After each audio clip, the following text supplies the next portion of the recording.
Hey, what's up, guys? Max here again, and let's talk Battlegrounds.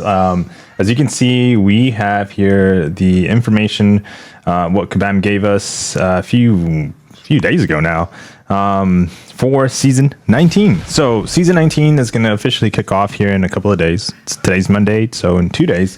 And the biggest change is the victory track progression overhaul. I think that is something to discuss and just talk about. I mean, basically for every win, instead of getting a medal, you're going to get two. That's going to, for me, obviously the obvious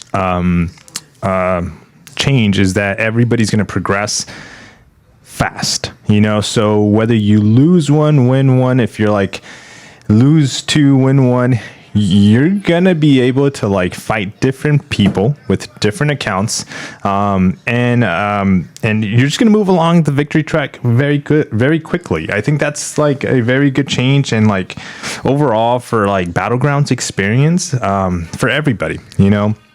Obviously, in the first maybe week, there's going to be a lot of players, heavy accounts, very skilled, going in initially fighting, and those are going to go through the victory track and progress obviously into the gladiator circuit extremely fast, which we'll discuss here right now what that does also for like the top 10% of the players that have medium to big accounts and medium to high skill levels in Battlegrounds. So here in the victory track, a couple of bullet points regardless of your tier you're competing in. Summoners will receive 2 medals for a win and lose only 1 medal for a loss. So 2 things.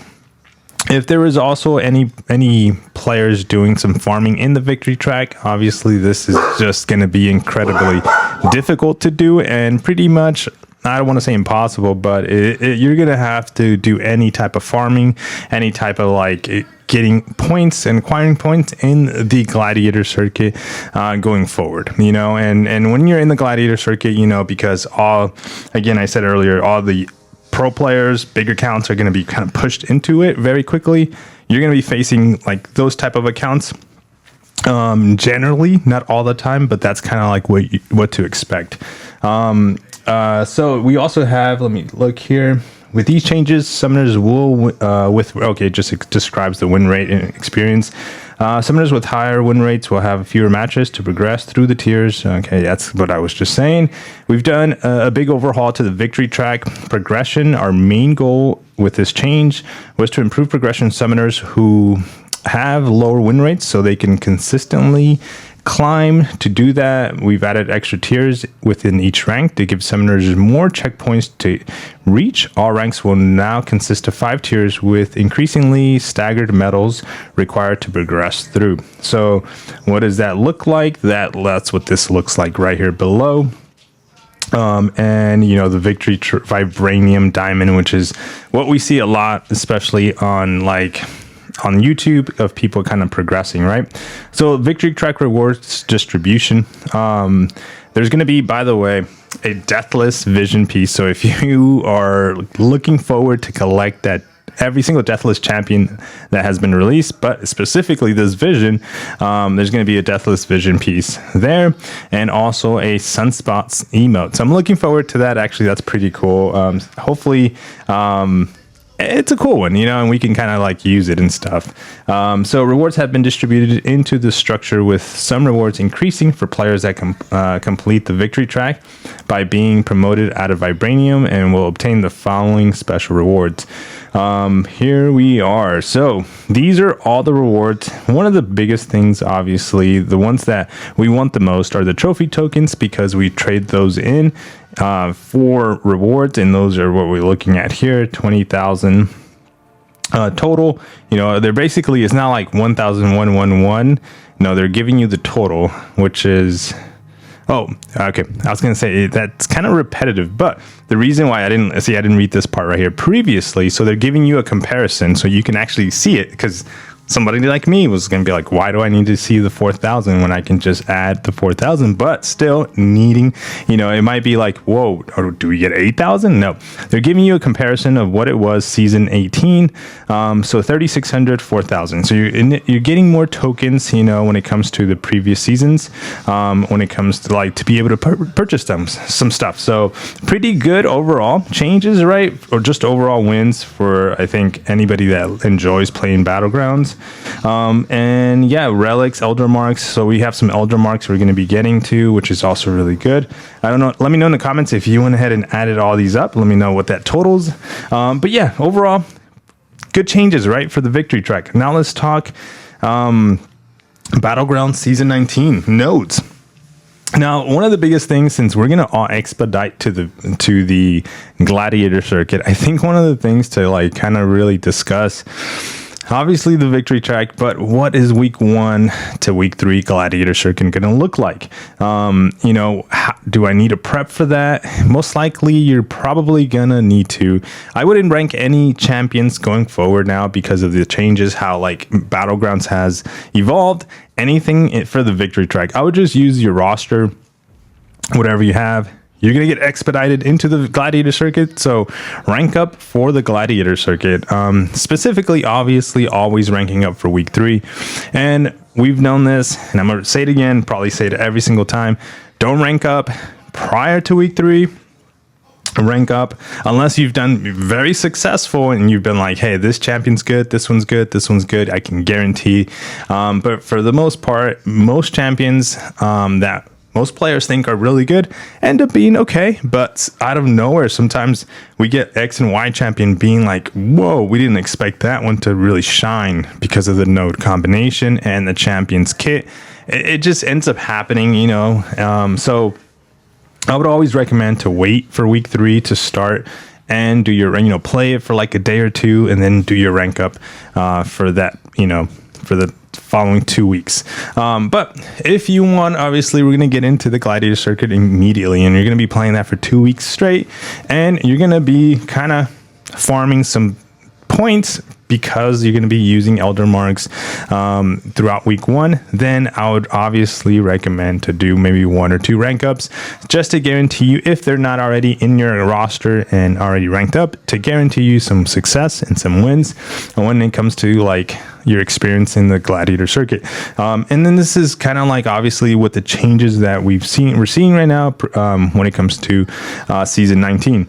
All right, so let's talk gladiator circuit. So week 1, it's Cosmic Shatter.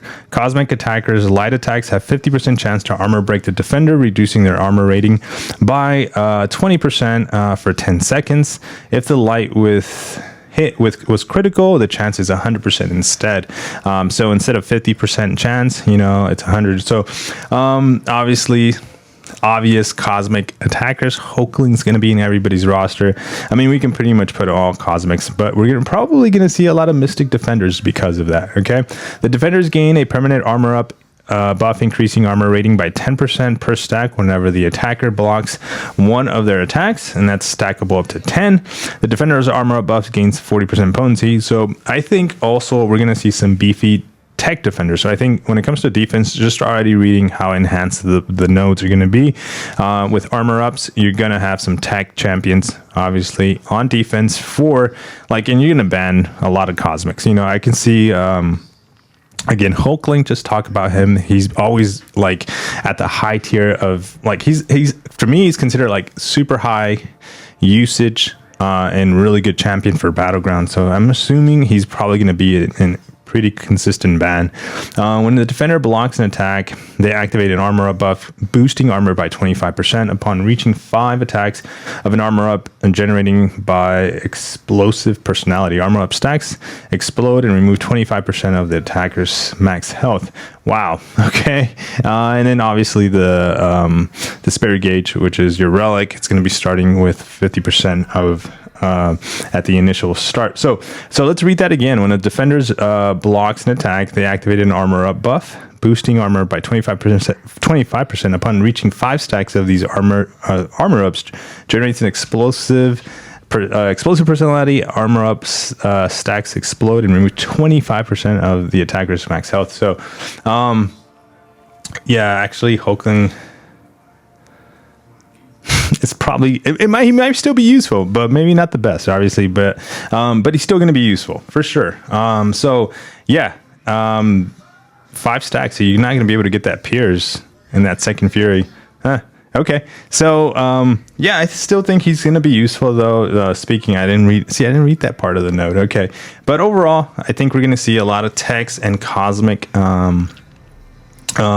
Tex and Mystic and Cosmic champions overall when it comes to this week 1 to week 2 of Battlegrounds. Let me know your thoughts. Let me know some champions that kind of like really stand out, whether it's offense or defense for you for week 1 and 2 of the Battlegrounds. But then let's go to week 3. Week 3 and week 4, I'm already seeing a lot of, obviously, from other players and also content creators talking about how week 3 and 4 is actually going to be very hard, guys. This is not a joke here. It's going to be a lot of RNG, but it's also going to be very difficult. And you might, if you're in a competitive Battlegrounds alliance that pushes very high or has high minimums, and you're going to want to hit those, you might want to kind of like go all in on week 1 and 2. And not wait for 3 and 4, because again, week 3 and 4, it's going to be very annoying to a lot of players, and it's going to be RNG, and we're going to see a lot of complaints. We're going to be seeing a lot of weird stuff, I think, in week 3 and 4. And why do I say that? Is because all champions, all defenders are going to have this like special 1, special 2 bias, so they're going to be launching those specials very quickly as soon as they have them. So anything that promotes the defender to hold block, and ideally you hit into their block, might not really work just because of the special 1 bias and special 2. So whenever a champion has more unique buffs, gains 9% of a bar of power every second. And also it says at the start of the fight and at the end of each champion's special attack, one of the following indefinite effects is randomly applied to each champion: fatigue, armor break, weakness, disorient, bleed, shock, tranquilize, crush, precision, armor up, fury, power up, prowess, regeneration, cruelty, resistance up, and unblockable. So that's going to be at the beginning of the fight and at the end of a special attack. So initially, what you're going to be starting off with possibly a bleed, and let's say you don't have a bleed defender, you're going to take some damage, right? And then let's say you start with a shock. You don't have a shock immune defender. Let's say you start with an armor break and you take some block hits, so all these things are going to play into making it extremely difficult, and it's going to be a very like a toss up in the air to see who wins depending on the RNG of the what you end up with. And that's why I'm saying like week 3 and week 4 is going to be extremely difficult, not because of the node and how difficult it is, but because of the RNG. And then if depending on what the defender is, depending on what the debuff is and apply to them, you can get some even more damage. It's just crazy how this is going to combine. But I would say, again, just to give you a warning, if you're listening to this, watching this, that would definitely push week 1 and week 2 very, very hard. If you're expecting to put up some points, and hopefully you have your schedule allows you to really succeed into the gladiator circuit in week 1 and 2. So whether we see a tide of like all players looking to do this strategy or whatever planning you want to call it, for season 19, we're all going to end up in the gladiator circuit very quickly, which also gives a lot of players in the victory track a lot of more like ease of mind that, hey, I'm not going to be going up against these huge accounts. Like I said, maybe rank up a champion or 2, especially for week 1 and 2, because of week 3 and 4 is going to be very RNG dependent. You might have the perfect matchup, but because you end up with a shock and you don't have a shock immune, you end up taking so much damage, and then your opponent doesn't. So you might end up losing because of that. So it's going to be a lot of like RNG, basically, is what I'm trying to say, when it comes to week 3 and 4. But let me know your thoughts, guys, in the comments below. How do you feel for season 19? I'm excited for it. Again, we've seen kind of the rank rewards. We saw very quickly how Relax placed. What was it, season 18? We did just right out of number 10. So we were number 11. So hoping that next, the season 19, we do end up in the top 10, top 5 is kind of what I would hope for. Those rewards, I know it's a lot of Battlegrounds, but those rewards are very juicy, and yeah, ideally, that's kind of one of the reasons why we play this game, right? It's to have fun, for rewards, and that can be many things. It can be put into many things. But let me know your thoughts, guys. I know this is a long one, but figured, hey, let's talk about Battlegrounds and discuss everything when it comes to season 19, the notes, kind of like the changes overall. Take care, guys. I'll see you on the next one. Peace.